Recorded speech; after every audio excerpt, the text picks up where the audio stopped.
বাংলাদেশের গ্যাস ভারতে পাচার হওয়ার দাবি, গ্যাসের দাবিতে ফুঁসে উঠেছে সর্বস্তরের মানুষ। ব্রাহ্মণবাড়িয়ার কসবায় গ্যাসের দাবিতে মানববন্ধন করেছে সর্বস্তরের মানুষ।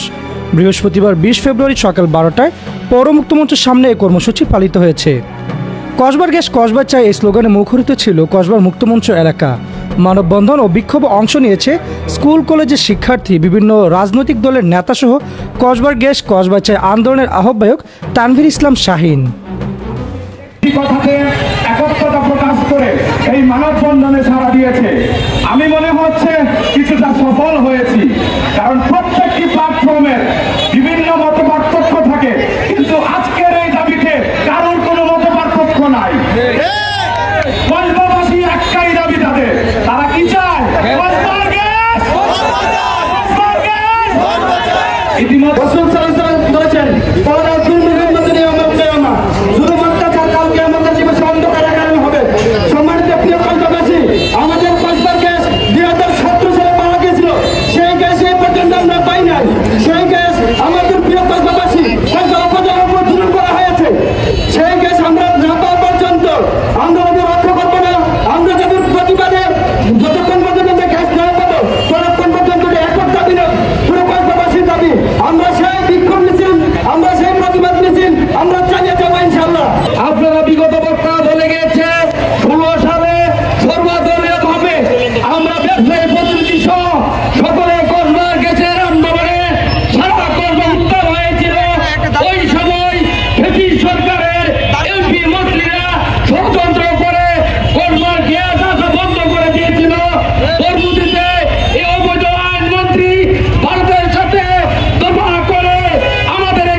আমরা আজকে কসবার গ্যাস কসবার চাই দাবিতে আজকে যে মানববন্ধন হচ্ছে, সম্মানিত উপস্থিতি, আপনারা অবশ্যই অবগত আছেন 1996 সালে আমরা সালদার গ্যাস কসবা পাবো বলে যে আন্দোলন করেছিলাম, সেই আন্দোলনে তদানীন্তন আওয়ামী লীগ সরকার বলেছিল অতি সত্তরই কসবার মানুষ গ্যাস পাবে, কিন্তু আমরা তা পাই নাই।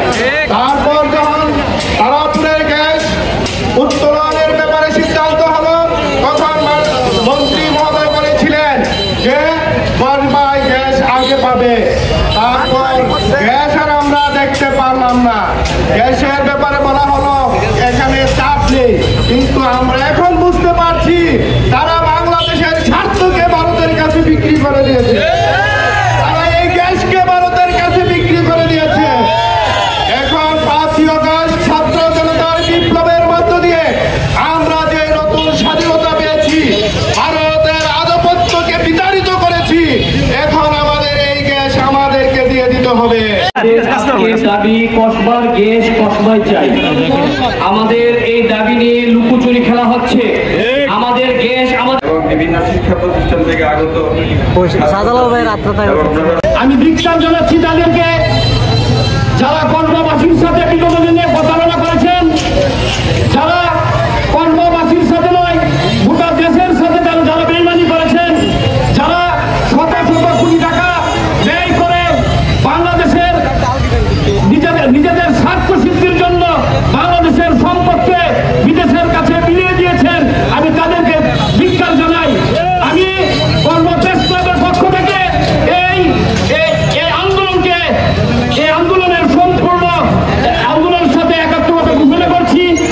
বিগত সরকারের কালো থাবার জন্য অদৃশ্য শক্তির কারণে আমাদের গ্যাস আমাদেরকে না দিয়ে আমাদেরকে বঞ্চিত করেছে বন্ধুরা আমার।